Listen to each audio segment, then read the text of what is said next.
lei a toa ma nei swinga uma e a matamai ya oi fa ma ite swinga le lei Talofa ma le lau fofonga fia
Ole taimale wanti ne vaenga le tai au le ua lua se fulu ma le 5 minuta leo te inele tu la fitu ia ile tautu mala unanga ne le si fongo Samoa le lua api le nei foi tai au fau ia ma le nei tai au manuia o tato au lia ile alofa ma le anga le lei ia olo tato matai sile le langi le ho tato ia ilunga tato so ta inga ilunga penga tu fa ilangi le nei tai au ia e ala le tautua male unanga le si fongo Samoa le lua apil tatou pol kalami Talofa Samoa ia e lunga le tatou tu EP Facebook page le tatou tu EP YouTube channel ia o tatou fasalonga amo lima fasfulu famo iva tasi tesimal tasi famo iva lua tesimal tasi famo tasi ofitu tesimal fa ia fatasimal tatou Sinarator app ele nei tai au fatalofa tuai matoyo falofa tuai ia te oele fua ma futa mai le nei vaenga le tai au ia ma lo laval soi fo manuia ma lo le lausu ia ma na to le ua lata mai le vale wantil talof ile afal fitu ia te to tele fo ila to le wanga mai lunga le tele ia wa fo ile amatanga nga luenga matu tele nei aso lulu o nga tonu nei le va yaso aso suluiva nei ia o le masina okuso o nei fo ile so mo talo sanga mal ana ponga le tato malo ia pe a faini te wa misi ante o ena fa maulo ana ponga il taiao o nei le aso lulu la vaia o vaiaso taitas ia le wa ato fa il tato malo mo tato aso ana ponga ma talo sanga ia tato te tu ia le langi na ia to mai ana fa manianga lo tato tunu ia a mai se fo tulanga fo ile ai ia ele fa pe fo ilana o le au fainga luenga na malo ele ai o le tato malo a to lava le ia solulu stala lo ia ma fa mawina lo ia tato ana pongi le va le solulu ia ai te tala ia e ala le sauninga lotu lea wa ia i matanga ruenga o fisa mwhala po tonga le malo ia fiafia solulu ia i le tato mao te talo i nai palisi po le maunga vaia ia o neila ia le tato waso talo sanga ma pongi ia e pe oni ia stasina fuafuanga whaawau ia a le tato malo ia i le tato savalinga le neito sanga lua whelua sfulma le ono.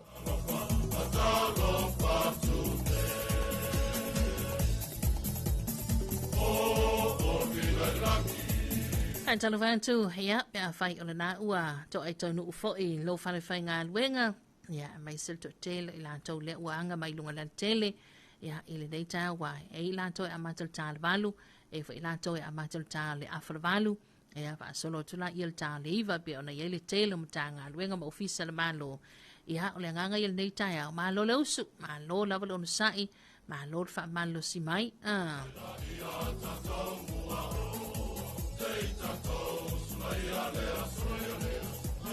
ia ua mai ana tātou sulaina le alofa malanga leo le tua pe ona ei upu le tātou whatunga nai le nei tai au ia a whai fo ilana misi mai a te oile tātou sāni ngā loto nei asa lulu whai mai le whi au tū mai le fionga pe ia le atua tau mai lana au auna ma le loto ma walalo o le ki le nao le nei asa lulu ia o le tātou mautau ave fo ile nao le nei asa lulu ia tātou au nanga e fai ma le loto mawalalo. Fa mai lea te ele atua le tangata fa mawalunga.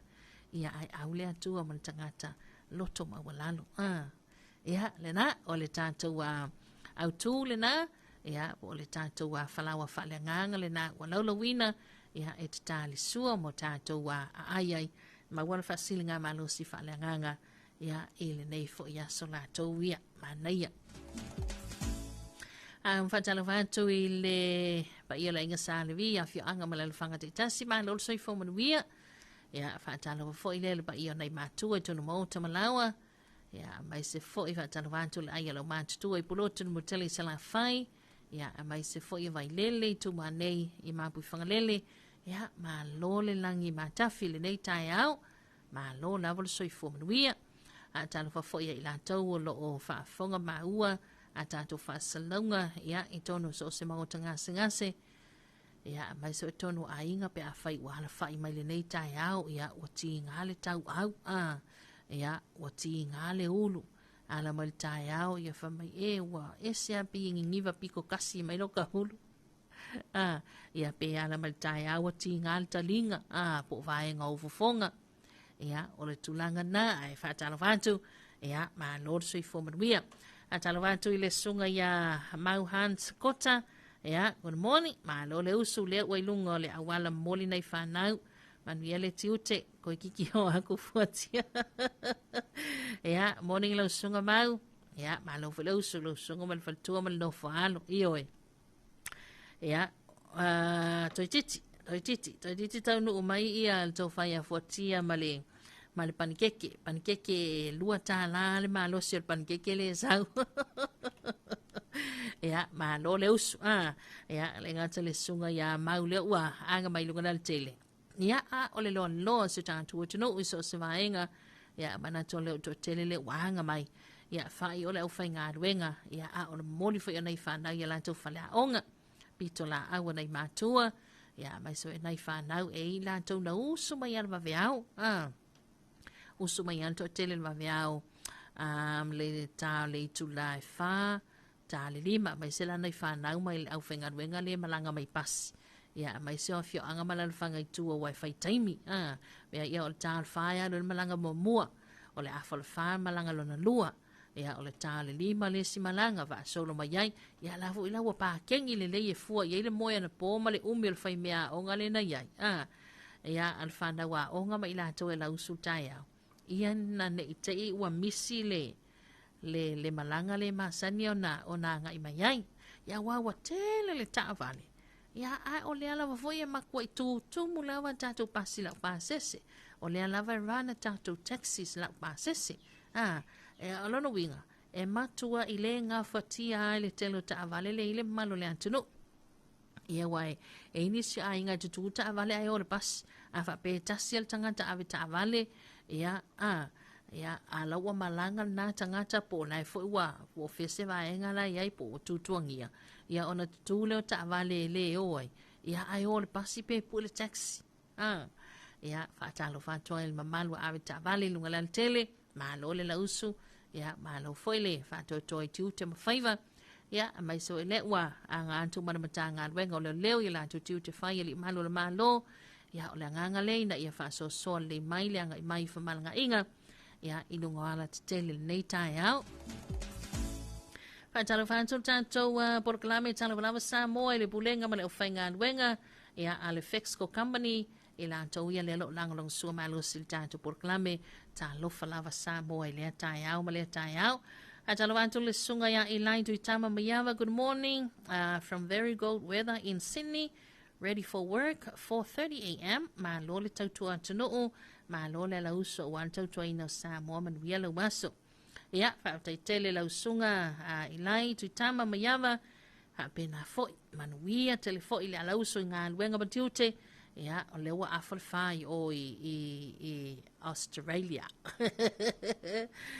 Vai ngale lalam papa ai Australia lewa afalfa. Ya, olea ua afalfitu ya tato. So tolu itu lai tel va veta to ya Australia. Ya olewa la usule sunga ya ilai mselato ainga. Manuia faiva nia so ilai anga leile li ya nga wenga batiute. Atalavantu ile sunga ya fatupu mangele to lord soifua. Good morning from New Zealand, Otara. Yeah, morning matupu manuia tele tiu te whai wal nei vaenga le tai au. O le alava yei matou i nei Samoa le tau malulu. Ia wau, le lopo le wa au mai e le atua le malulu ia tātou. Alto tele o tātou tangata i e fia o i New Zealand. E mana tua le TikTok fo ngale le nga saulunga o penga tawailangi. Le kangi mai ia si maafine le mai fia alu ngu sila fia alu aseta lia ia ole wa amantano fa nga yoi ia fa nga solonga o fa atindonga male apala ino pepa malanga ilanto ia na laki le se ia le quota New Zealand tu sanga dei ia male se fo ia le PEV Australia le fanto a umantu nei le masina le na umantu nei ole ana vesi ia ilanto ia wala ya me venga ngare usu me an venga wenga ya skama kai mi e venga wenga ya ale time ya to ya go ola elo menga fai si le fai ya ku mele le wala ki ma ko pemba ole wa amatana mingoi ya o tele la to ya sa alaki male se ifo ile ale kota New Zealand to sangalen se vantu nei ya ole yel to unga mai ya wa ke alu vai so le ola wa amata o is fa mai ia langa le na mai fatununga ia o tu ya se te maua o tu vai o New Zealand ia le ala wa ta pena il to telefo ia o ila to le atu o le tanto tu ia o na o manuia nei fai to fa manianga nei le na maua mai le se New Zealand ia fa pena foi mai la to ia fa manuia ile se ia le Australia ia le na ia oele le ilaki se i mai e lua nei tau sanga te a wale fiu toi tau mawhai fa mai mau hanta a wale fiu ngō fie tau mawhai nei ia vai e fa penga umana fa wina roma a whaina apalai le ua fia se furu tau sanga whai le se ia New Zealand a whaina e apalai mai a le amatanga le ia o le ilaki ia a wale fiu e apalai ia toi sa uni foi ia mo na tau sanga le lope o lo fali ma wa fali ma le ngata ile le limiti o tau sanga ia le lope fiki lo ingala ulaki fa pero New Zealand o kalo fai ia mai ia si kamanga le nga sawa le ngole mai le amatanga le ale wa ko le ia lo fali ma ia mai ia si kamanga ia ole si vai nga give up fa mai ia pena le faatasi faalua faatolu ele ia o faafana apalai va mai ali aila o wa yo Samoa ia avai foi na o tali lang malu tai au le nei tai au mana ia tele ale na ia wala va ma to e fa wa tanto ana pongi ia o tali lang malu tai au ia le lei wai i lātou e inua lātou whala au tai au. Ia fo i lātou e lava le mafua anga tatau. Ia alai ona tali lau mālua le tai au, i le tai au, e tatau lava, ia ona tali lau mālua le tai au, pe na o sina ipu vai vevela, ia pe mau fo i singa sa nguisi po singa pangeke, ia manai e tele a. Talo fatu i le sunga ia whau se iuli Puniala, good morning. Ia, mahutatu i lunga la wala le wanga ia to mo ngā ruenga nei aso. Manuia le aso lau sunga.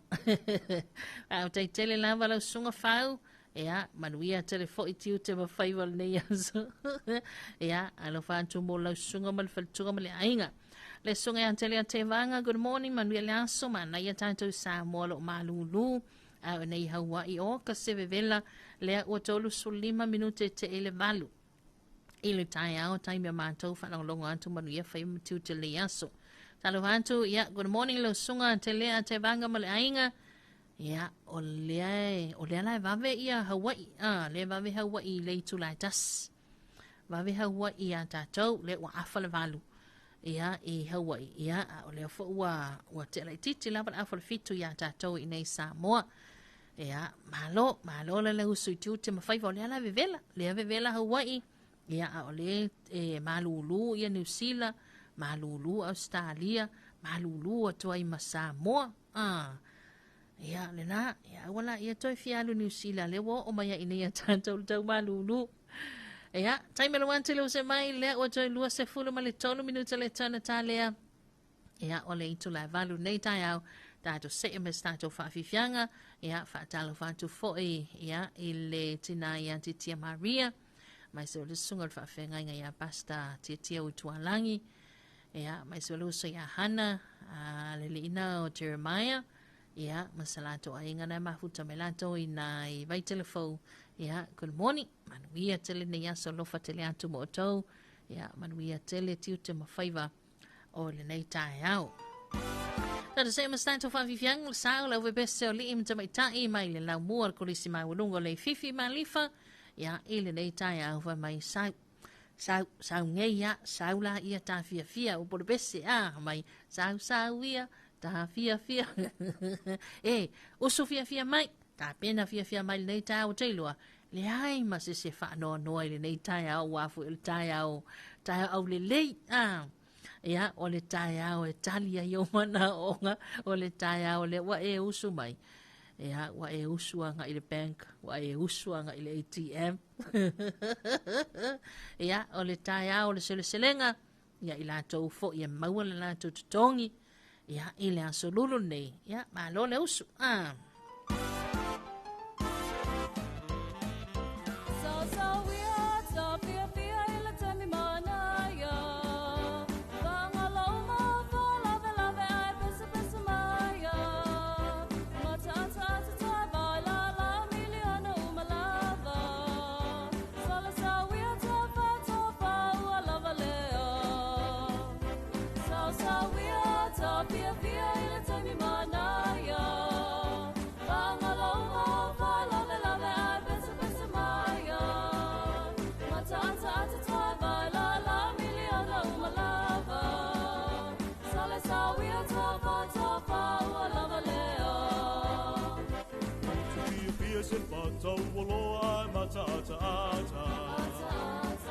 Si pele le yolona vai fa fo matangata si sa olope ai o se mea o te fai mo oi tele pi so pa na pasa al pai a telefoni mamo so ya sa fia le te manaya pa na lo mo fa la vela ai pese maya ta toi vai la miliona malava Sawi a tapa tofa ua valea Samoa lo what's new bele e mi samita lo nganga ia te oe lo what's new topia mai nga tanga lue me toyo what's moia Samoa lo what's new bele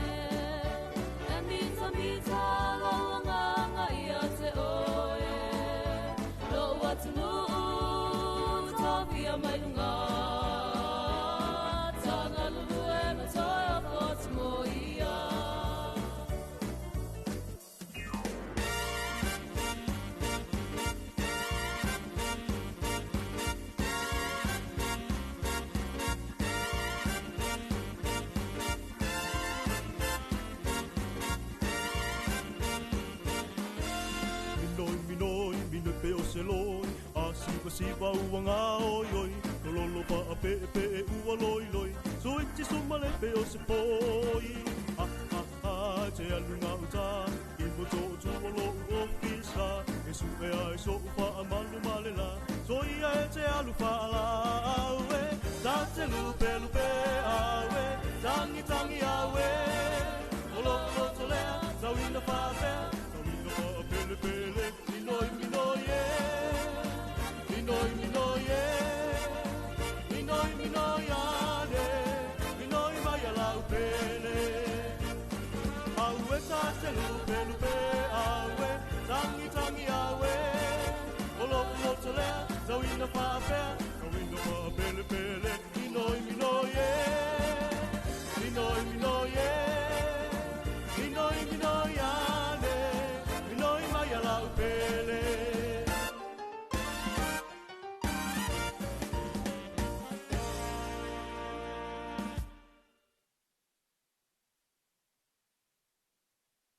Le polka la me lo fise o komisio ngā ruenga de malo. Talofa ma le lau fufonga fia fia. O le sini au tu on whaare leo o nanga ina ia vave ma ato tōna le whaatinonga. Ma ia whaia ma le lau fufonga fia fia. Ia whaataua ina le whaare leo o nanga lau tele. Ma ia wha malo sianga tau sile tangata whainga ruenga uma le malo. Ai meise teime tau tuai mo le malu o le atunu. Ia mata ata ma wha alo alo. E whaataua ina foi fina ngalo whaalia. Ale ma malu o le atunu. E alai pepa fisili ma le ngaru e whaatasi ai. Ma le malu lau tele. O le nau ta inga. Ina e tuina atu se au nanga ma le lau fufonga fia fia. Ma le wha mahoni. E wha mani e ina e so se tasi o le malu o le atunu.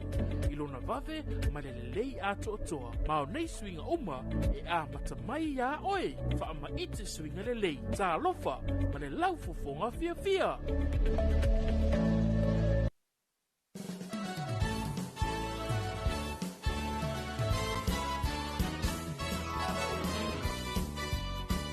Ia, na o le tātou manau titau awele na o le Talofa ma le lau fonga fia fia. Ia, e pe ona iaile fe autau moli moli mai le ofisa komise pule ina tangata whai ngā luenga le malo. Ia, po le ofisa le pisa si. Whatalo vantu le sunga ia stoloa. Ia, soi fomanuia. Malo lava le ona sai malo le usu. Ia, i tiu te mawhaiwa nei tai au. O nei fo ile afa le itu laiva. Ia e toi wha awa waifo no tanga ia a le Parlemene o Samoa. Pei ona iela na fono usu ile aso nafi. Ia manise sauninga wha abitoa. Ia le asa whatino na il whatutonga. Ia o le tō wha po o le whetalainga ia tea tō alapiato. Ia e a vema minister fo o le kabineta. O le tō wha ia tea. Ia, le lawa atoa ile to asulima o le au whainga o minister o kabineta. Ia, e pei ona iai ile ne foi paya inga. Ia, ma tawhai oi wha minister vaenga lona fitu, pui tasi, pui a. Ia, o le tula fono o le whaatula nanga. O tofia minister mo matanga luenga lua whimari tolu.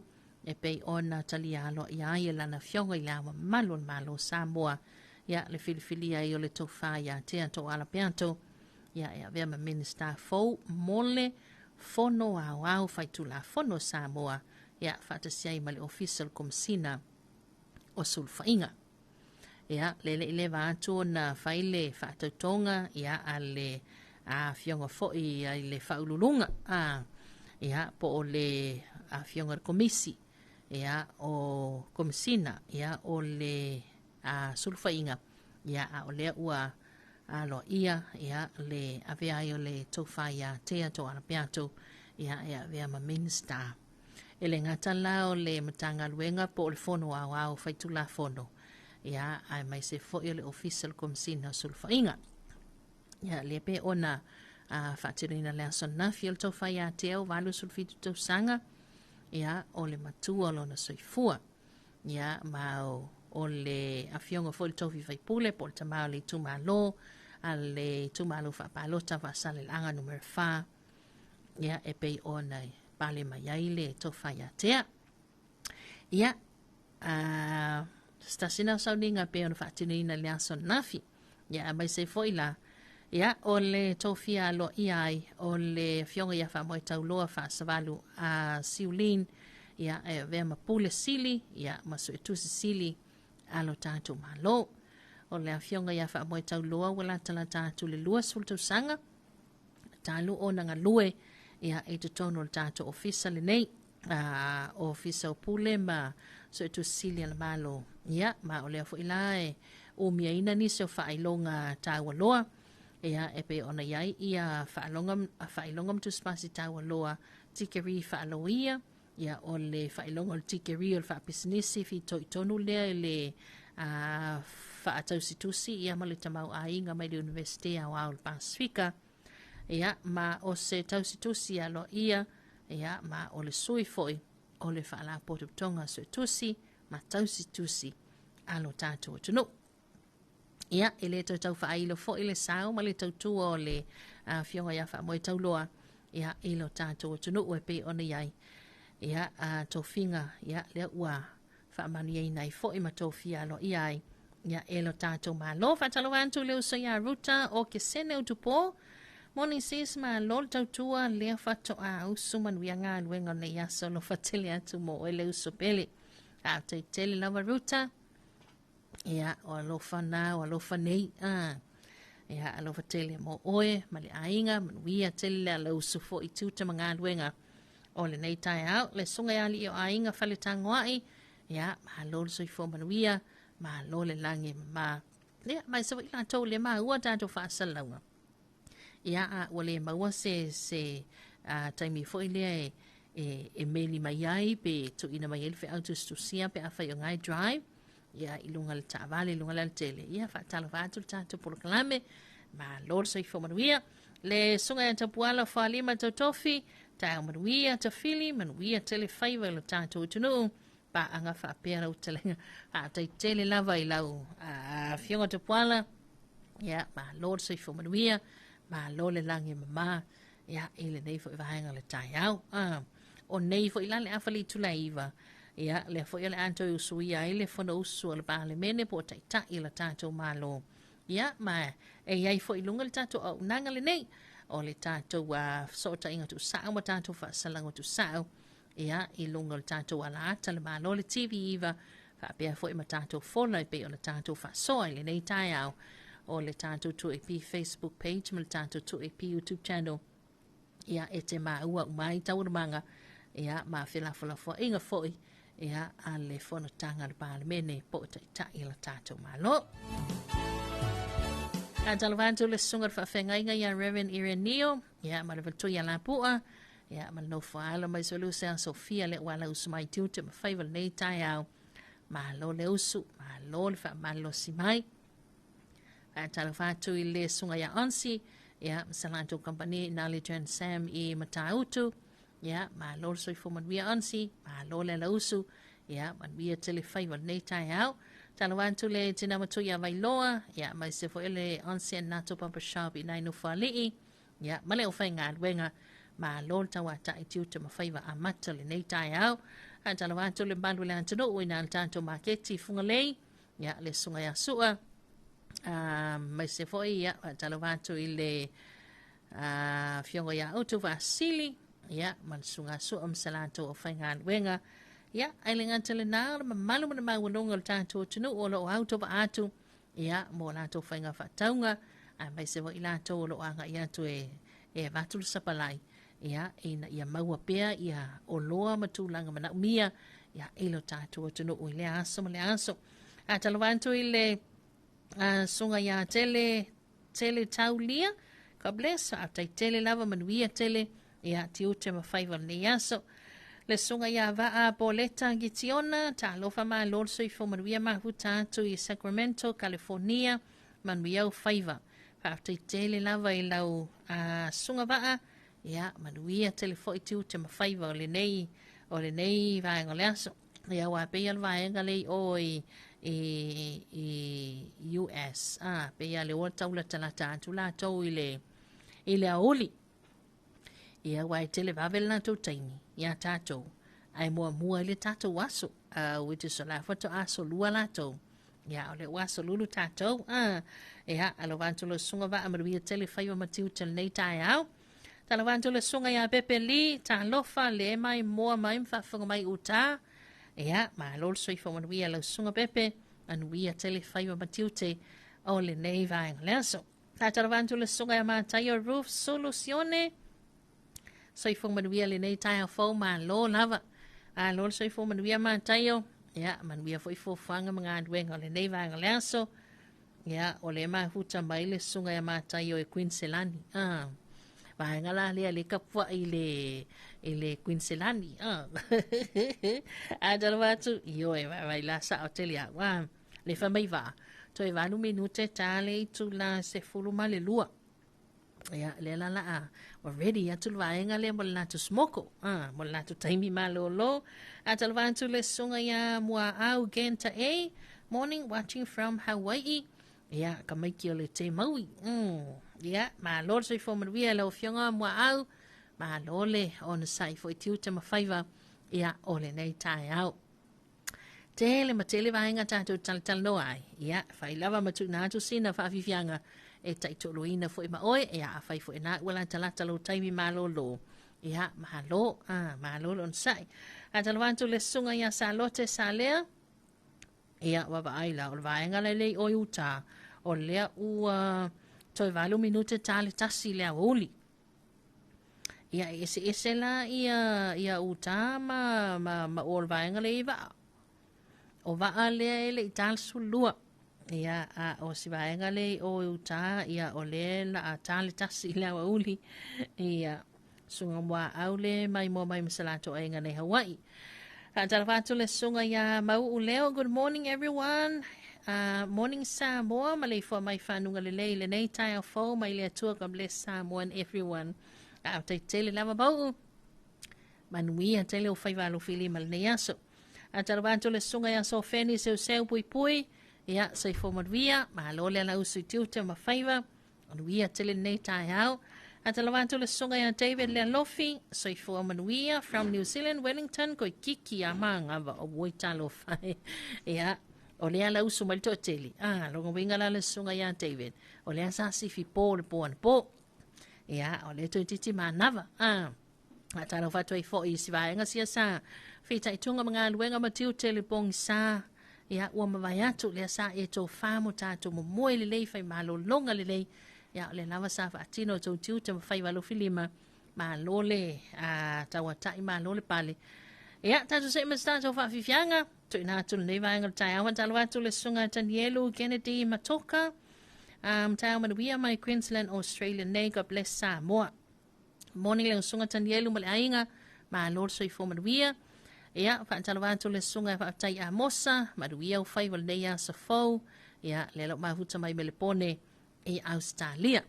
Ia tato wa mo ia la tato pese. Ia le ngar kako kawo ar kako pese ia e lana whainga tale ma futa mai le malo tato wa au fa fonga ma au mai moa. Ia ele ma whaiara ma tu ua tau lava na tu ina atul fa whira ima fa Talofa ia te oile nei tai au. Tato se mai lo le sao le au bese Leone High School me America Samoa. Ia o le lau fonga fia. O le ki ale na o le nei tai au ma lau sumai. Ia, awa te uso whaanoa noa mai. E longo fia wa sau whaanoa noa. Ia, lona winga wa umanga kala lau kaan ai le fikil pe mengi longa.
Ia, o le whi tau moli moli le nā mai le tātou au whaipese ia a Leone High School mai Amerika Samoa le nei tai au ia ata mai a ke o fo ui se si ai ala whau o mai le nei tai au ia le fo ua ma watasi ia wale tau wha bolo fitalenga ia fuatia moi o nā fulsa ia e tu so le tatu proklame Talofa Samoa le nei tai au ia so i fomaduia lau tau whahuatia ma lo leusu ia ma lo le sei fu maruia I lau fitalenga te fili ia me se fo I o le whaafonga tāpua I le tatu tunu nei tai au ia ma lo le un sai ma lo fo I le langi e mama tātou fo I o le oilunga le awalan te mine nei ia isi lo vai ia o le fo ua a matau na poloka le wala wa o le fatoa o taunu nei mai lava na wala te mori atu ia le whanau fo ia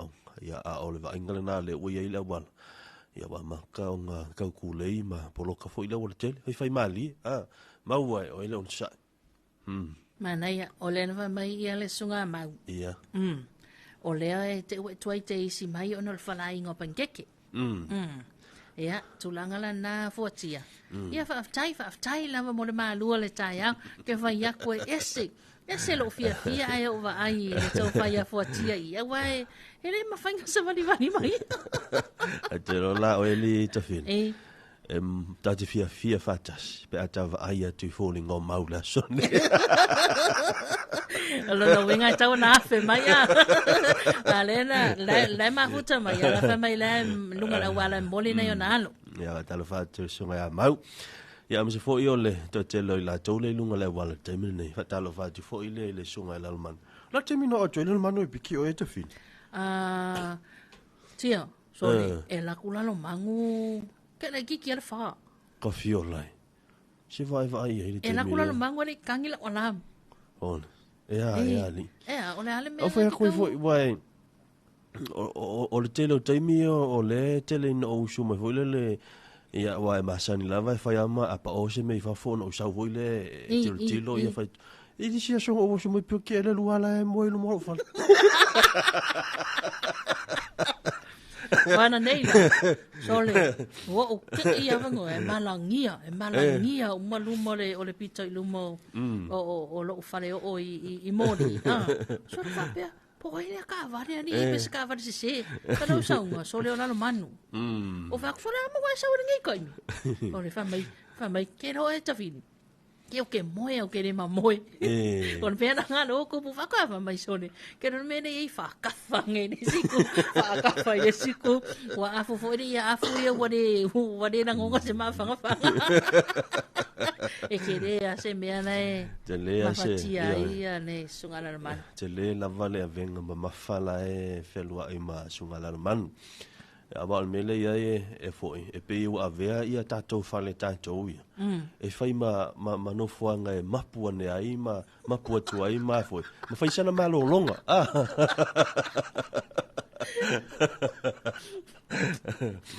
e al mele ia pe a fai atu ia fai ma e sin fa si foi ma vi o que de lo pesa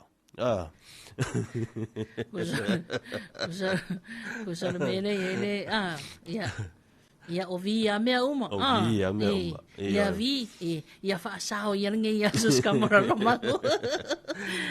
Ia taluaitia ona le wata ton le tu la manu. Ia tele na manisio vai nga le ta pena mai fo tia fa so atu. Ia pe amai ale toi fa sala wina tu tatu telefone mai vai fanua. Ia fa fonga ia ile nei vai nga le tai au.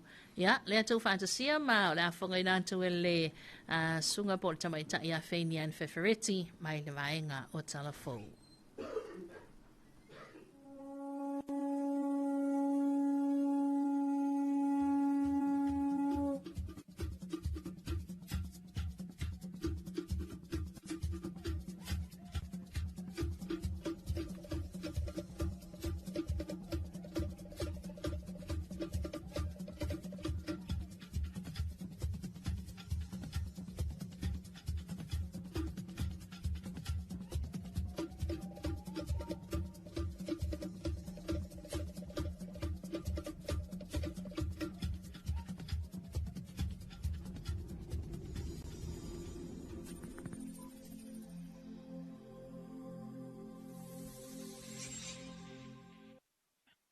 Talofa lava o talafo mai vai whanua mo le nei tūla.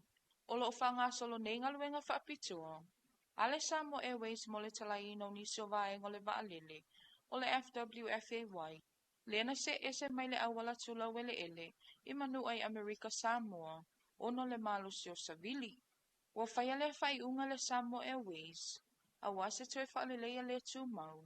Ina ima whai una whafo ima I whaleolo. Olo of soani le au inisinia mai le Unity Aviation a Kanata. Mo le nei ngaluenga whaalelea.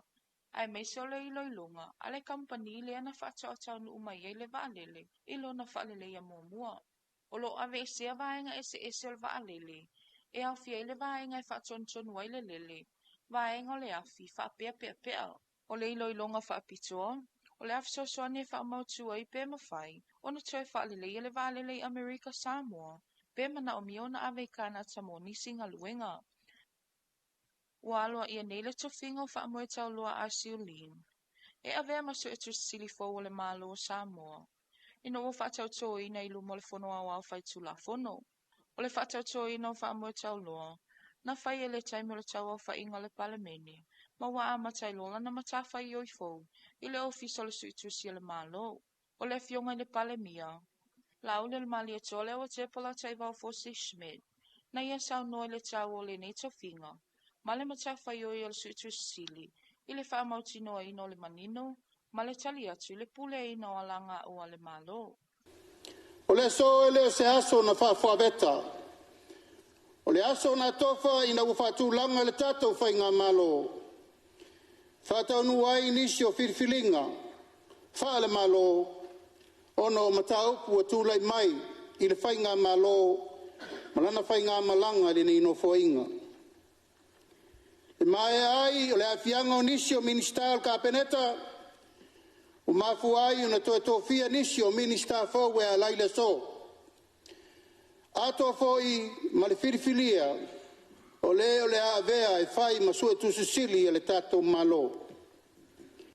O le whirwhilia fo I o lau fionga le sua tu sisili le tatou malo. Lau to wha mo tau loa. Sanga ia e ai o le tai. I o tātou talitonu whatasi le tātou walawina. Ina I o tātou whaia le mesili ma le whamaoni mo Samoa. Tāpu e mai fo I le tu maloa wa le paia le inga sa pesta. Ma maru le whale iwa. Tai nane ma tāutu ma le moa autasi. A wā sala whai. O le mātou te talo. I autu pupu ina pēr fulu le sengaula. Sanga I mai tātou te tutu whatasi. Awa le tau veina o le tatou walawina awa le atunu. O le tofinga le sua tusili. E tau a tele le vai o le whaongaina te tau o tupe. Ma mea tō tino le atunu. Whape ai ma le whaamalusi o le manino ma le tali atu. A whaala potipotonga o le malo. O whaamoe tau loa wa yelo na tomai ngā luenga whaatula fono. Ma sanga lue mo mua tono le ofis o le sua tusi a Samoa. Ai le tofi le nei tofinga fau. Wa matalo ia nela na tau tuol so tusi le malo. Male ai nafa mal fa o ino nga luenga le official so tusi. Mole le o le pule ino alanga o ale tunu. O le sua malie fa ni wa ati. O le polo kala me fo wa fa la uloa le tau sala o Samoa. Ya ilinga no fe ngai mali isoti mapu. E ala lana tama fainga lango ma fa iti alu itau. O lo fe ngai ma fa na o lo fa tau o lo ilungo la awala tele. O le nei polo kalame, o se vaenga o lana tama whainga, e whaongalo na tūlanga ma lana whaavai, e whaalau te leile sile fio le atunu ilu utau o lo whiangai manisi o whanau. Ai mai se ila atu o le mawhaio na mawawa noa, ma whaawa wina o onga. O le whaamoe moenga, ia toe whaafo ile nau ta inga, maawa noa mo nei whanau, ina ia awa nei avea whainga tau leo langa, ma mafua anga e tau fiailo la tua o ina, male au si o la tau mana onga mo le lumanai. O lo una ia foi le polo kalame le ngalu e whaatasia mātua. A inga, no uma isi paanga. Ina ima whaiona whausia si o manga I saunga le mu. Malangolango ina ai whanau. Sua malie whani wa ati. It comes from a Samoan saying that in its simplest sense asks us, is the pain worth the reward? For anyone who has ever tried to eat a niu with their teeth, you will understand. Atau sami ia sau niu po se popo foi Ia ati le niu se ia o lava I le popo ia e o atu e o ka se sumalie o le ano le niu. So sumalie faniwa ati, you keep biting, you keep working at it. Sometimes it's difficult, sometimes your teeth hurt, but eventually you reach the popo and somehow it tastes even sweeter because you know how hard you work to get there. That is the message I want our children to carry with them from today. O se a o onga tāua le nā mō le whānau I le nei aso, o le popo. E te lelo na tāua I o tātou o langa, I o tātou tangata, e tāua tātou o le la o le ola, or the tree of life. E iai umao ngā unga lava o le popo, po le niu foi. O te ilofo I le whānau, ai mai se lava whānau nei, e te le lava ia le o inga e maua mai ai. Awa o lo lato foi sao si o tato watu nuu ia ma o lato foi o langa. Te ilo ele whaingo fie. Ele o se mea whaingo fie e whainga tā. O no le to tele foi o tau. E mua lava no tau tofo. Ma tau I loa ma mua whainga luenga. Ele I o lava to tele o whanau I le natu langa. Ia te au. O le mamalu le na o le nei aso. O le tautua le whanau mai lo lato la iti. Ia o le mafuaanga fo I le na e aise manatu. E whaisina saula ititi. Ia mo le whanau foi. O le tatalo lava ia avea le nei aso. E tatala ia le atua nisi avanoa mo le whanau. Ai mai se lava mo le ati na e ina o ainga. Ia nuu o le kalesia ma le atu nuu. O le tāua le nā o le nei pol kalame pe wo umaona whai atu foi. O te malamalama ele o se mea whaingo fie I le tele o whanau ua tātou mafuta I le nei aso. Ai o le sia o inga lava na sau I le mawhauwhau. Ia awane I avea whaafi tāuli ma whainga tāule o langa. E avea ma mea laa punitia ai. Ia whaamanu ianga le atua mo a tātou whanau, ia molo lātou lumana I foi. O le tamo whainga wa whailoa I le tāu o le tu ina atoa wanoa tutu sai whanau uma. Ai mai se le tu tawa o onga. Male mana o mio le ngalue whaatasi. E sa ili ni fo tu mau. Mo whanau o lo o awhia I tūlanga whaapea. O le aunga male whaamoe o se amatanga fo. O se whaamalo si au foi mo le whanau nei. A restart for children who may have had very little support or who for whatever reason have found themselves disconnected from education. O le aunga lava I o le nei polo kalame, ia mo se awale sosoani I le whanau, ia whaamalo si au, ia lato wa onga, ia o te iloe whainga tā, o taunga tā fo le soifuanga o I le nei vai tau, ai o se whangu tā ua fo I mo mātua. Ia o lo o tau lumanai lea o tātou whanau o tau whanau foi. Ia whaataua ma ia sanga una ia whanau I le olanga ma mea o fiafiai ai mai se lava ia onga. O le whaamoe o le tau sala ia ilinga noa. Ia avea le sua malia whaniwa ati. Ma se awala tali atua ilu I tau. Ma te talaini si avanoa anga wa ai whanau. A wale fausia ino se lumana I manuia. Talafou mai vai whanua le nao le nei tū la, manuia fuafuanga le aso tō wha soifua.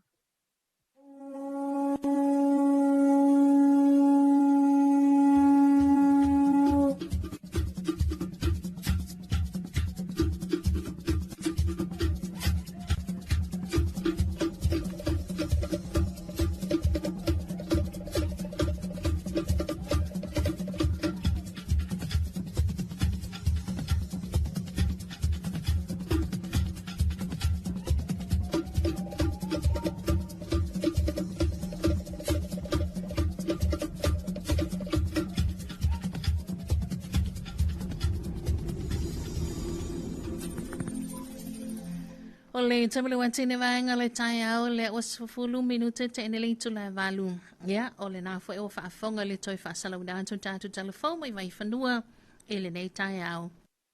Ia, le asa tabane na tau whaatasia fonga inatu e le tamaita ia whaini an whewhereti mai le vaenga o telefon. Ia, se si whapoponga e se taimi la fiafia na nei tali tulai lima.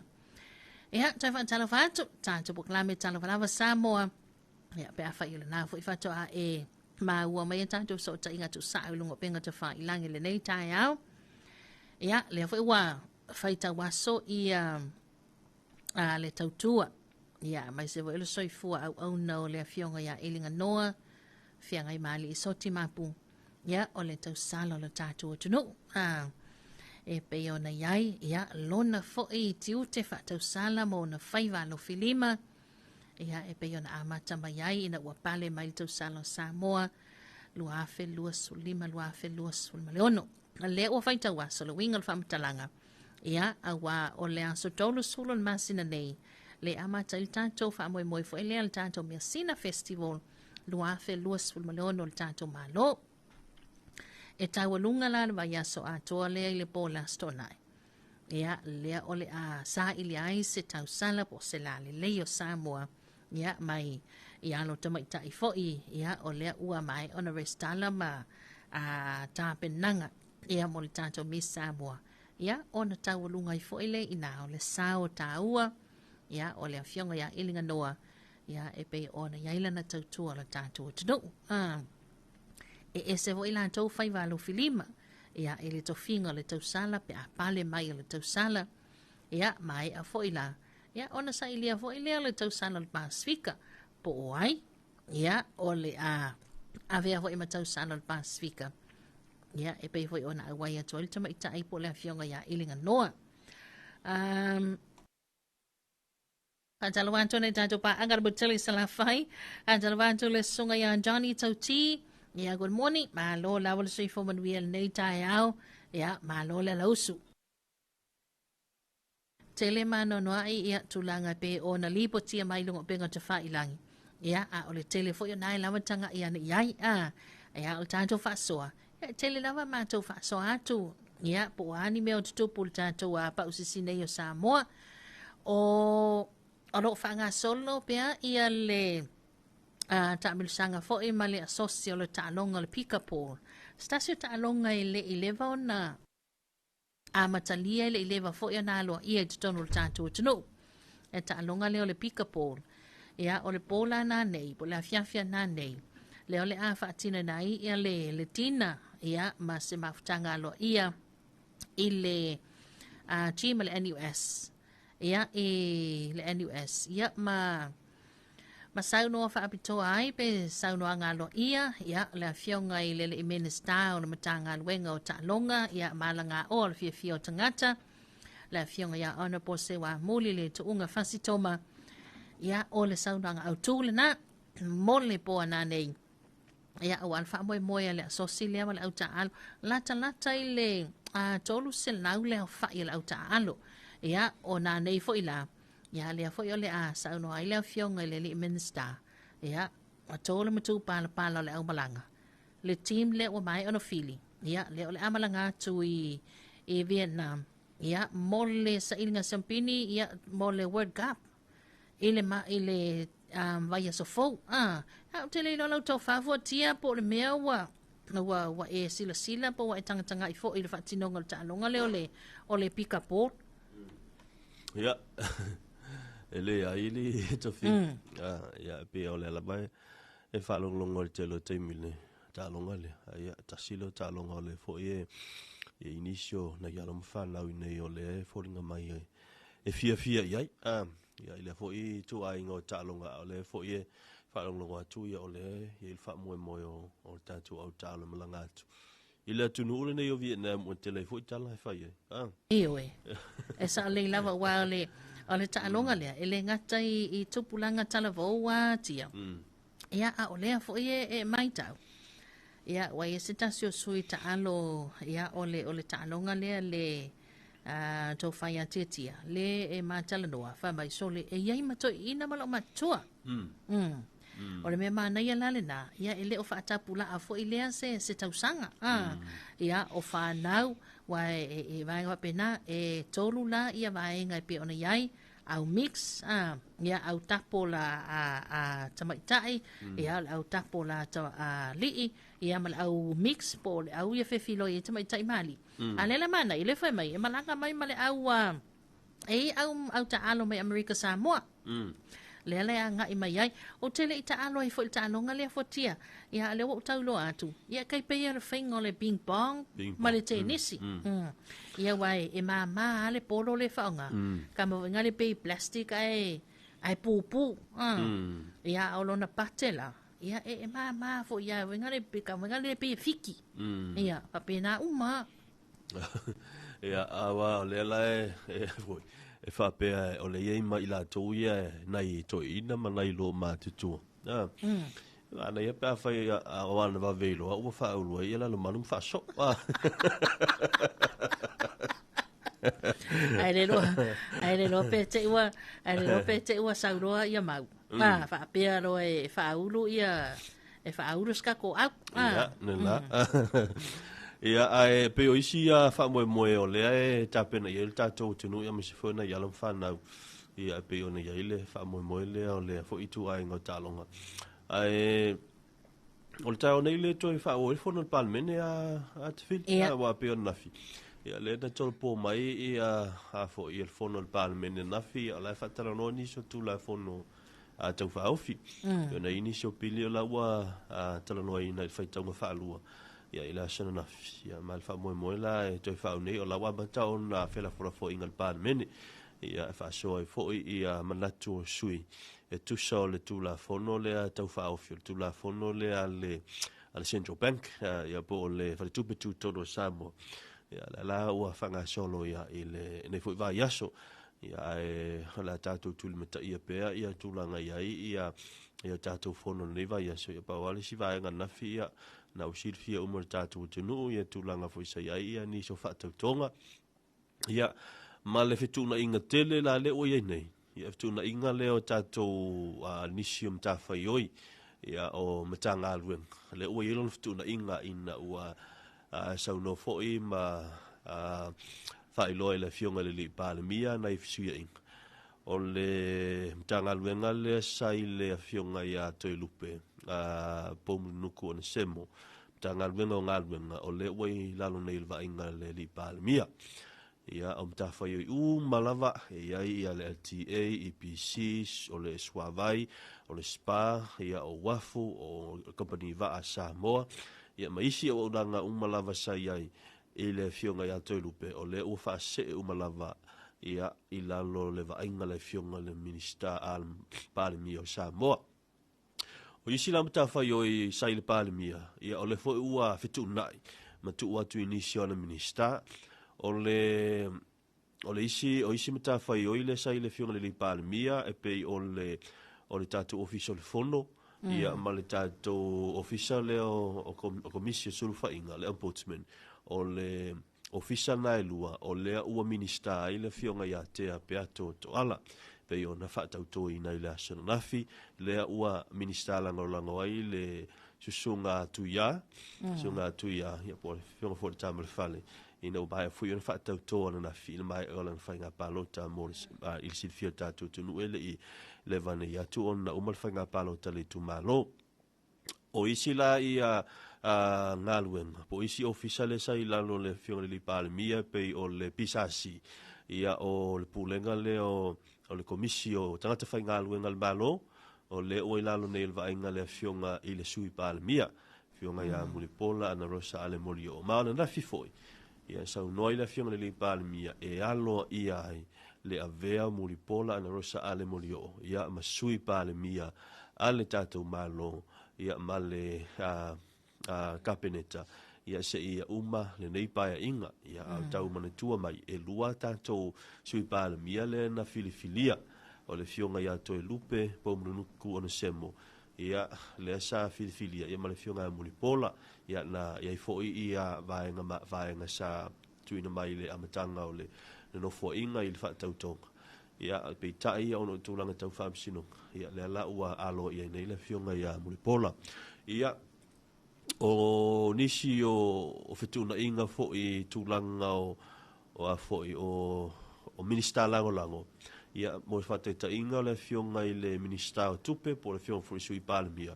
o le ua whaase atu ai i le fionga i le minister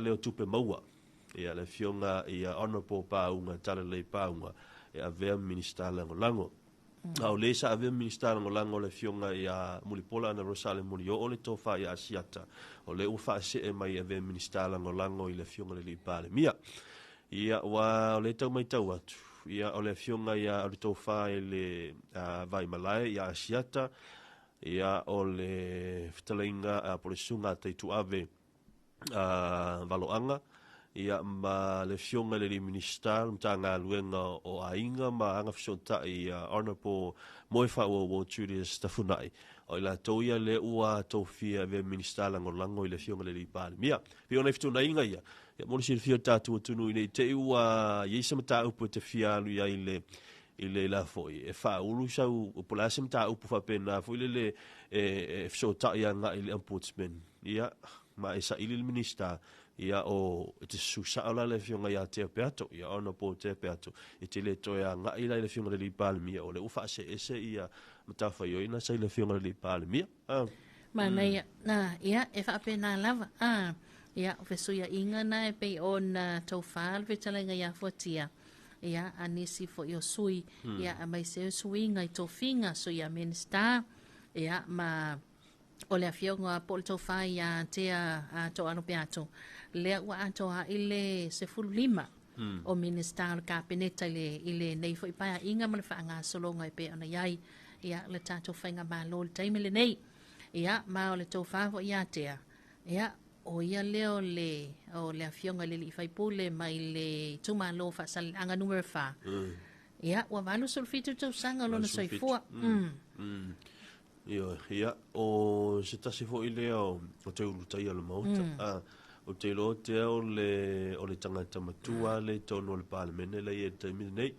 ia so ai le ma le sunga ia tu ile pa ia pe o isi o te ulutai o le mauta le e pe atu il fa solonga ia o ila to ma tu e tono le palemene ia o se tu langa le te la foi ia le fa to fa la inga le fionga le ta ia le malo le ua tu ina tu ai le nei to finga ma walunga i tama matua ia te ia o se whamurianga fo i le palemene lo na se fulu ma le valu le nei i le tūlanga vo i le leo o le ia i o nei toi urutaia nei ia le ua tu mai fo i matangi olo ia ua fo i ia le tūlanga ia i le fo o Samoa pe ona ia le nei tausanga lua fe lua sfulu mo le ono se iau li fo li lua fe tau sfulu ia o le tūlanga le nai pe ona iai mo le sila fia le tātu utunu ia o le wha moe o nei fisu ia inga pe ona saunoa le fionga le li pāle mia ina ia mawhai ona whanga solo ia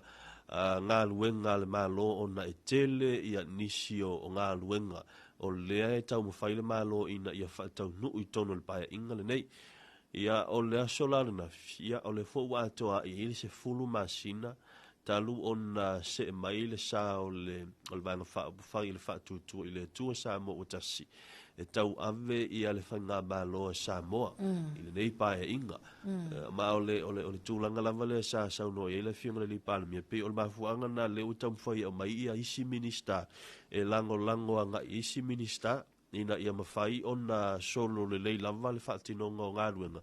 Ia e maise, ia o le tūlanga vo ile leo le nā tūro o ngāruenga o minister nei. E tau whiso tai lava ma ngāruenga le si minister, o le whai ngofia vo ile leo ngārue whaatas. Ina ia mawhai ona solo ngale le ngāruenga ma ia awana ia ise toa o ngāruenga le malo. E pei ona wha ngā solo ma whaatau nu.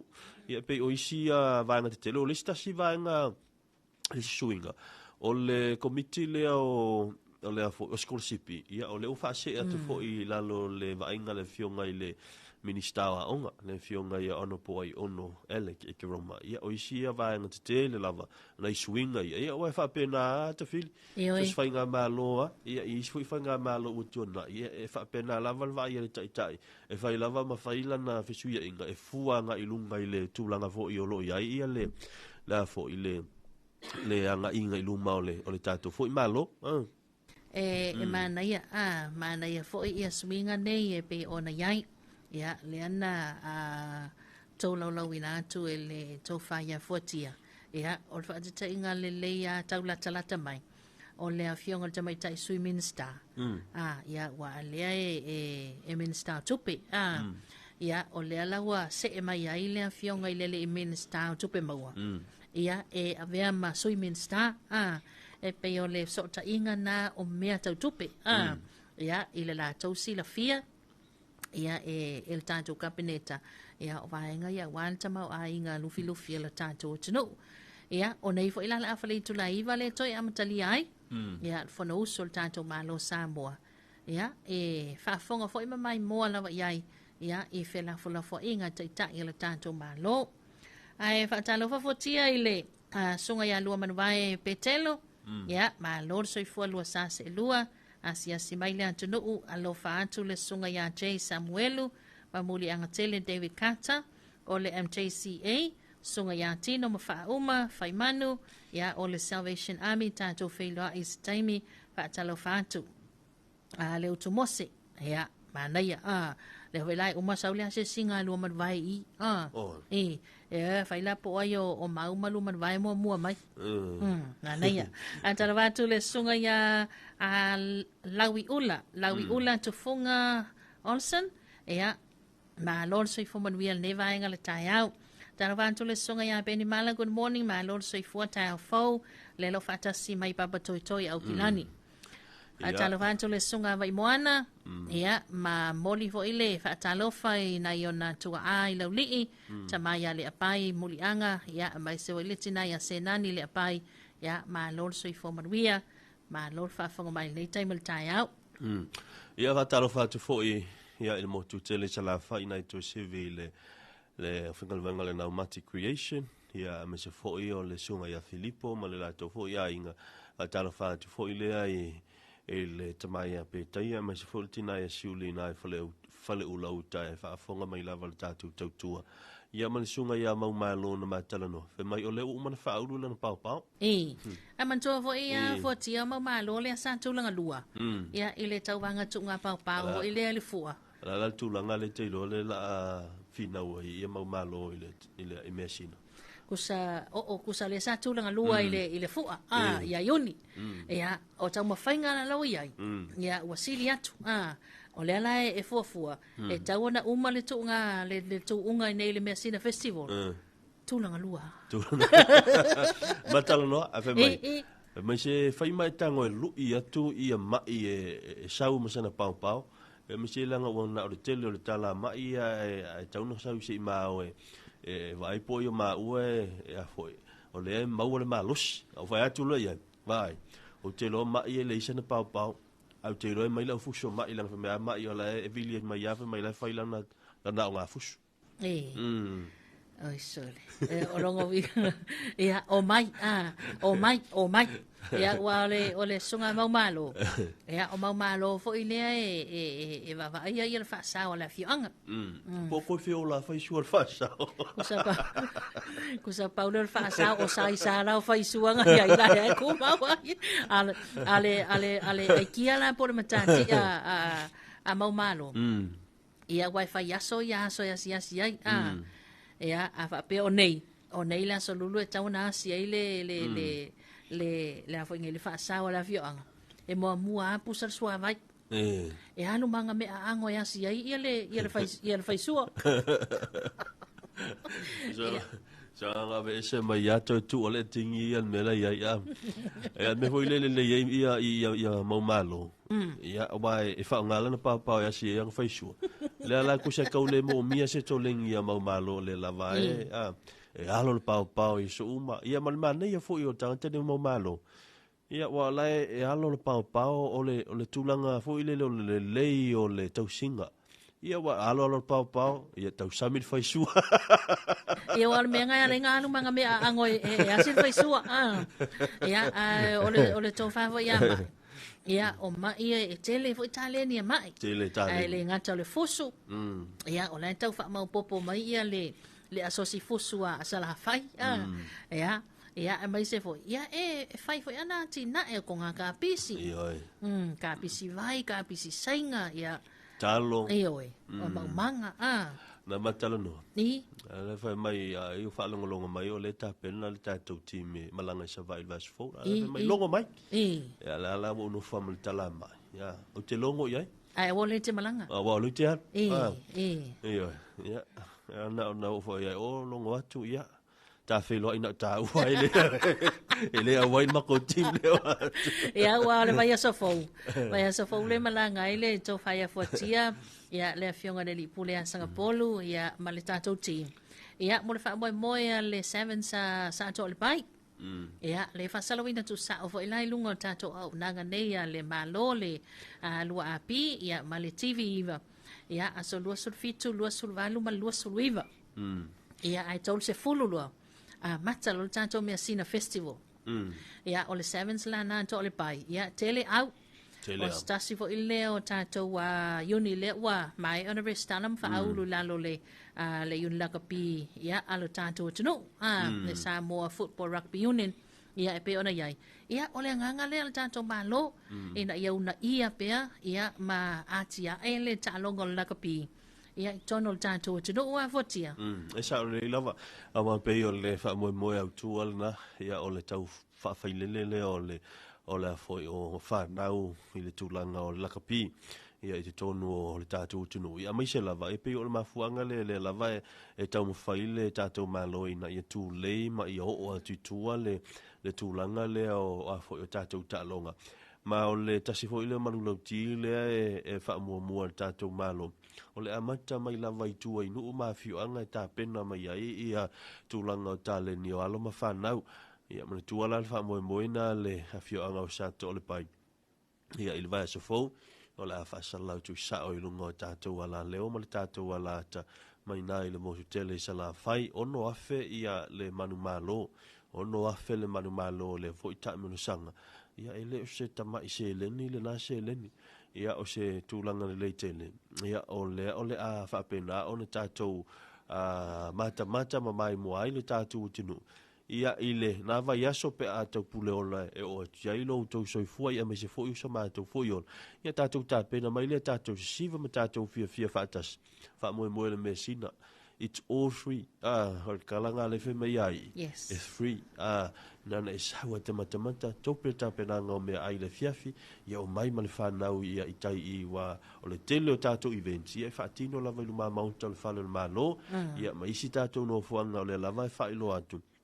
Ia mai se foi ia mo tātou tangata whainga aluenga ia ma so se isi nei tinamta ma mātua ia te mo le awauli ia tātou por kalame ia whai tua i le ne nuu fo i le o tourist ia i nai le i tuane o whale Samoa na tangata mai mua mai whafo i nai i le official tourist ia tātou por kalame na ia i o le ngau sia o mea i Samoa o tālonga wha Samoa ma nei i o nei vaenga na ia e te mai ai nei tinamta ma mātua mai so nei whanau e mai moa ma matamatai ia i le nā wha moe mo tele wa o le wha moe le pisi e le songa ia tuina o le alanga me fai matal no nafi e mai sole vai so fou vai so ngo kule le mesina le i le ia fo ele i longa ana le matou fa ko le tu langa le mai o le fai matou ma ulu mal matou sa o le ana non ko fingo o pia ta apa pia ta fala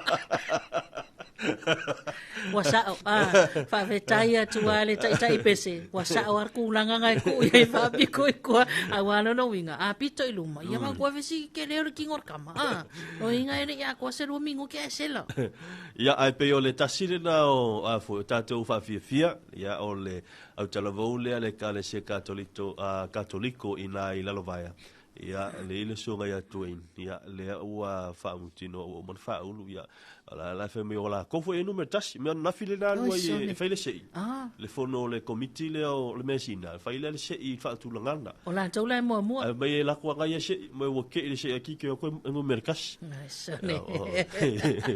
ia mana ia wa o nei fa tinonga uma ia le pe ona saunoa ia fotia ia o whaatinonga umalava e tapu vai tasin mama o talwhala malo mai se lava vai nga tau whawhiwhianga o lea fo ina saunoa ia taima langi mara whionga ai o le iai au whawhiawhia malanga mai whafo ia tātou o whawhiawhia ia malanga mai, o le fo la tāpena, e le ngata fo ila, ina to tele na ia tātou turisi, e a sialo tātou o tunu u i le taimel tātou whaamoi moile le mea sina. Ia, ai mai se fo ila malanga mai na ia tātou tangata o loo, ala lamba pa au ia tunu mamau. Ia, tele. Ia, malesi vaenga mautine o le lavala o whaanga solo taimel sangar kiki ti Samoa. Ia, pasi atu nil ta avale teilo malai le ili tongo. Ia, malai le o i tanunga manono. Ia, le tele na whaatini na ia tātou kilikiti. Ia, mal wha moe o tono tuana vai aso leo tātou Mersina Festival. Ia, au whaanga solo fo sailinga Sampini. Ia, lesa ili ai auta i valu mai sa la whai mātou mua nei. Valu au sa vai i valu au polo. Ia, tai wha mai au tamaitai tai wha au li. Ia, o leo fo ila stasi o vaenga e manai le mai moa. Ia, mali sila. Ia, awai o leo toe a matana toe la langa mai e tātou ta alonga ia. Ia, mai asola. Ia, mai se fo i mauti noa. Tātou tu ngā fautasi. Le toe anga inga i mai le vaenga le avivi. Ia, ma le sal tawai sina. Ia, mai se fo i o tātou saia pei ona i le tātou fua. Pau i saia wale to iai o le sale na loina e malo.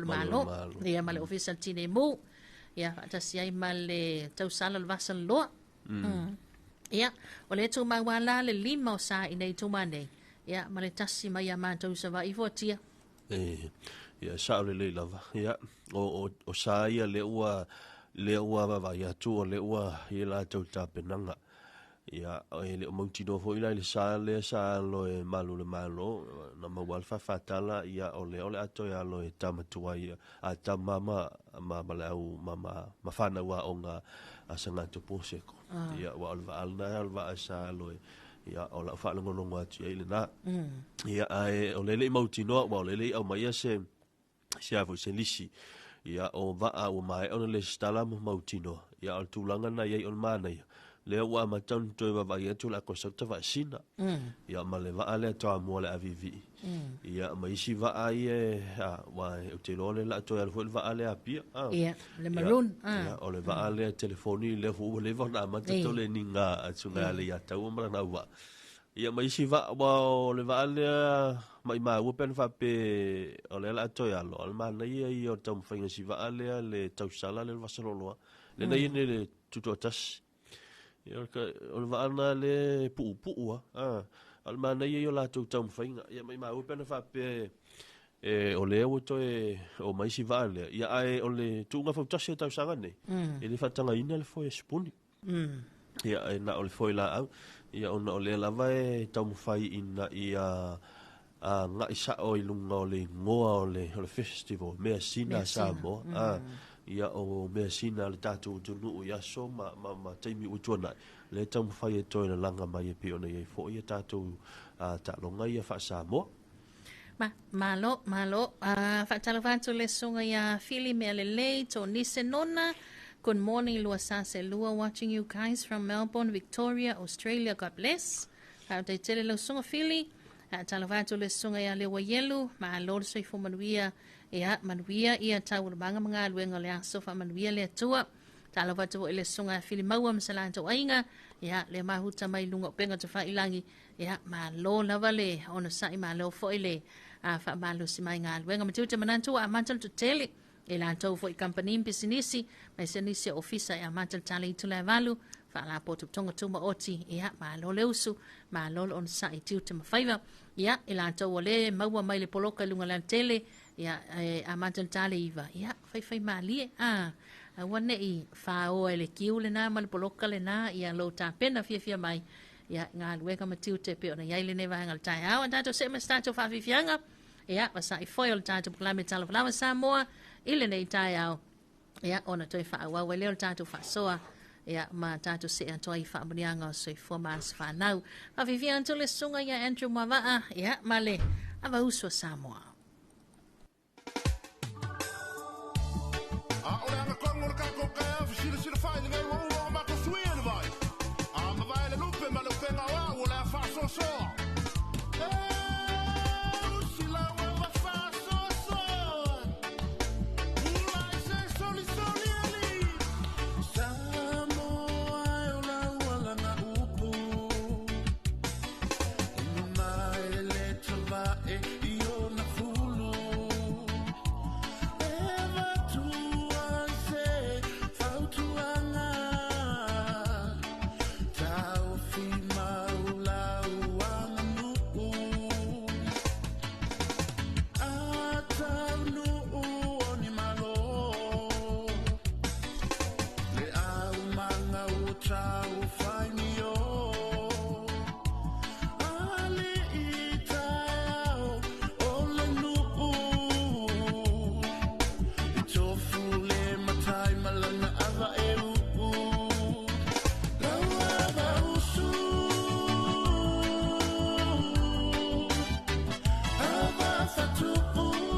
le tanoa ia te mua. Ole la atasi, fa apea ma le lupe sina. O ava o pui pui la fetalanga.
Mai moa ma whaafufonga I whaasalonga tu saola wala ata le TV iwa. Ma le ala leo le tuai pile si ufonga o Samoa. Mai le malaya o le aonga tulanga lua sa maunga. Le tablusanga te ito fito a sa to le pai. Ile motele I sa la fai. Aso luas fun marfitu, luas fun malvano ma le luas fun iwa. O le masina le nei o kuso. Awa nei e misia. Ta longa te ito fito I le vao awali e au fia I ma awa te maita I mai sa la fai matu mo nei. Awali I lalo se furu ono tausanga. Ma le se furu tausanga le matutua. Ai mai se le vaenga mo matua le soifua. Le awa toi whaamanatu le lakapi le Golden Oldies. Fantasy ma le au ngau aute. Awali I le Open Men's Teams. Lea e ono pulu o awe te ito tonu. E sa ili le sampini o le tamisanga o le nei tausanga lua afe lua se furu ono. I le manumalo e ono afe tala ma le ipo tu. Le tamisanga te ito fitu a sato le paisawa I o le nei tausanga. Wa mawhai on awinatu o na o le langlango au tua le company telefonia le Vodafone Samoa. Fantasy ma le langlango sua alo matamawhana o le afio a ngau santo o le pai. Ai le ngate ilea o le langlango sua I whaasalonga tu sao. Ala wala anta le TV iwa ma le siu whango Samoa le tu ipi.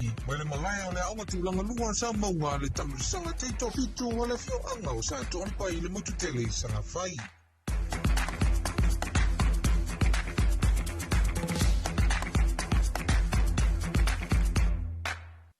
Tama, wa e pai ia, e watu se whalau. Le ai. Ea, a au mai lalo tau singa tama. Le ai. Ea, atama, e tunu pao mai se mua maui. Oi kiki o awakonga o le ai. Aya, ea la tama, le e se me ke manga awai. E whale o ke le lunga le lima whaate fulua mo. O le taimele wente ne vaenga le taia o le o toi se fulu ma le afa minuta le taina tali o le itu la eiva. Ea ele tautomula unanga ni el se o fongo Samoa le lua api. A wale lo ke a fole ngilo le te o le toi ina ma le o le matua. Wa le si mea na e o soa i le ita. Ia o stoi ina, ia o le laku ki fua. To upe ia ile amo lima fas fulu. Ia matata wana leo famo. Iwa tasi tesimal tasi, iwa lua tesimal tasi o fitu tesimal fa. Ia atata wala leo famo. Hadalavanto ile sunga ya Victoria Sakaria, good morning. Malo lawal soi foman wiel nei tayau. Talofa fo ile sunga ya pola fionga ya fa mo taulua so walo. Eli Wilson, ya talofa ilua fionga. Mantango fia pokalame lelo mahuta mai Las Vegas. Ya malo soi foman wiel o fionga fa mo taulua. Ya malo fo ila lau suitu te mawhaiva. Ya mai se fo iole anga atu mo whainga malo longa le nei taime le aoli. Antalavantu leo se Ariana. Ea ma le ainga I nai California. Ea ma lo lava lo whiangai fo I mga aluenga matiu tele nei taime le aso. Ea ma lo on sai ma lo tawa ta ia lofa tele. Ea manuia tele whama eina o tiu te mawhaiva le nei fo ia so lua I nai a tau. Ia, Hadalavantu le sunga ia se ula levei. Ia, msalato company so I nai vai teleuta. Ia, ma lo le lima ma lo le au solo nei tai au. Hadalofa le sunga ia vaunga Elia. Ia, msalato vaenga ina le Cola Cap Taxi Stand. Ia, I nai vai tele. Ia, hadalofa le tongani a Jeff. Ma le au whenga le sap I nai vai tele. Malo le sa ile uso ya nela ia masala to vai ngai na le famato I vai tele ia malo le nga lue malo le la uso tu te mafai wale ne ia so lulu Talofa le sunga fa fianga nga pasta Tavita Samia malato o nga lulu ina malavale le faleolo falto ya olo Talofa le uso ya nime ya malo lava ya le ono sai mal fa malos ya na tato pa angal tamai ya nanai elia man fatua ina ifalatai mai se vo ile afionga ya le ya tawsa ya malo lava na tato pa anga fo I manono time apoli matai ya malo talo wani to ke lau ya ina moto tolu atafu fakao fo mnukonono ya talo watu lu so ya upo mai se vo shanta langyo tasi ya malmai walungo to ke lau malo lava so fo manuia malo la lausu ya itu te favor pule anga malu ali ma fai pule fale tua matausi sawa mo te mai tai fa talo fa lo sunga na mato o malau au se papa ya iso se fale langa ya mai se e komiti tu mama ya ila to vo fai valo filima ya wa tanga ise se lava le asolulu la tovia ya e uso mai le au fai nga wenga I ofisa ya o company ya o ave ta vale lunga le tele na talo fa fo ile to fa mo mausu Tavita ya mai se vo io sunga I kapiteni ma uva o sa ya pe ona fila o ina le pa ia femalanga I le tatu to no uva moto lua le motele sala fai mai se vo io o tumo ande ya mai se vo ele o nanga le va ma America Samoa ya fa talvatu talo fa tanto por kala mele tamai tai pule ya la ya ma le fitus kitchen ina ipupaa ya mai se wala ta o fainga wenga ya o le fu wa ma tano fa nga o nga singa ya awale anga ya to le malu na tano mo tali nga so ma tamo ftanga ma lo so I fo mo wiele o fingo tamai tai pule ya ma lo fo le on sai antalo fanto ile Sinas Creation ya inai savalalo masiusenga ya sunga ile fa fenga ya Reverend Nomani ya mai se wala tua ya Sina ya ma lo le lo so ma le fainga wenga le nei tai au ma lo lava yo tato ya mauan fia ta pena fia mai mata fia lo waso ya maua foi le panikeke le maua foi se malu tayao ya maua lava lo fia talo le sunga ya fa so ala faiva ya good morning ma lord so fo manuia ya le lo ma futa tato proclame aso sfuiva ne le masina okuso ele tau mate I fo ila tau e fasino toni ai le ne ya so fa mani anga so fo mas fa nau ya vi ia ma fa fo ile fa afta ile tua ona lona lo fa mlona nga le le o mafaiona fa o posto sanga so fo male ola ya ila tau o malava ya ola tau was so fo le so ya alo fa angam fa mani anga mal tanto por klame happy birthday manuia tele to so fo mto as fa nau ya mali talo fo ya nga le pele li ya pele lo to so fo male ola to lo inesta sanga stele ya wa maftanga maina ya mainga ile nei so ifuanga ile fai mo tato le fo yo lo mai tang ya o lo fianga ile lava na yo tato wa ainga ile tato to no ya o atu do mau ma fa lave malangan malio maleonti ya ai fo ina wa maua ya ma fea ya I fa no noanga ona ole bala awa le tu so ifo maleola ya ile ma fai upol tato por klame le ifo ise ngangal tato por klame ma fai ona ya paula vale so antul tato por klame nei tayao so nyatu ma pa yatu au fa ma fan le tua ya yo to fina ngalo nei tai mi fai ngata ya ona ole moto sia ma ftanga ma fan na ole nganga la vale tua ma tulo no file mu ya ma tonga fitia lango maluina o to fina ngalo ya ona ole malangal maliu leoti ya watato wo ma yai ya mai upu fo ingale matui tui ya ai so nya tu le nganga le li ya to ya tu langa fainga tal nei taimi ya talwai ona ole tato taimi fa tu ngaina ya ni se yo tato so ta inga tali tu la iva tato so ta inga tu sa ma le teo fa ma lo New Zealand ole yo ole afaliva ya le tu sa to ya tato fa salonga ya mole to yo suia le fono tanga usu ale pale mene ole tato ma lo Samoa ya ona vele lo fata wa ama so ifo ile to fa ya fotia mo na fulsa ya pe ona ma ba luan tu tato proclame mal tato fa sole nei tayao mo le atu le nganga fa tai tele lava le mamalu mana maulunga le tātou paanga ia mai se wa ila tau sa fa avanoina lo tu taimi ia i lau fe autus tu sia le nei tai au au fa manianga lo fa talofa ia fa aftai ia fa manuia tele le atu ai tu te mawhaiva ia o le nei fo ia salulu ia o fea staff le nei atu no ia fa pena ona fea ngai mga duenga matiu te ma lalamba pa awai ia so sonia tu mai fa manianga le tua mo le fo leo le nganga fa aftai tele bulenga male o fa ngai duenga le fix co company langolong so ma losil tātou paklami Talofa Samoa li nei tai au. Ia, anga leifo ili li i tiu te mawhaiva wha ngā solo. Ia, pe ona iai le nei vaenga o le tai au. Tātou se mai lea, tāua lunga tātou paklami Talofa Samoa le whaavivianga. Ia, mai lea vai besa le vaeva mai sali longa le mutele sa la whai. Ia, tātou la lafo mea umai le li. Tātou wha moi le tua so son mailo na nganga ia tātou. Ia, sa ia au lea wale awhale tu lea ono tae o mua toi maule siwa poponga tae tu proklame Talofa Samoa mo le tamanei manuia nei aso stay blessed tau whasei fua.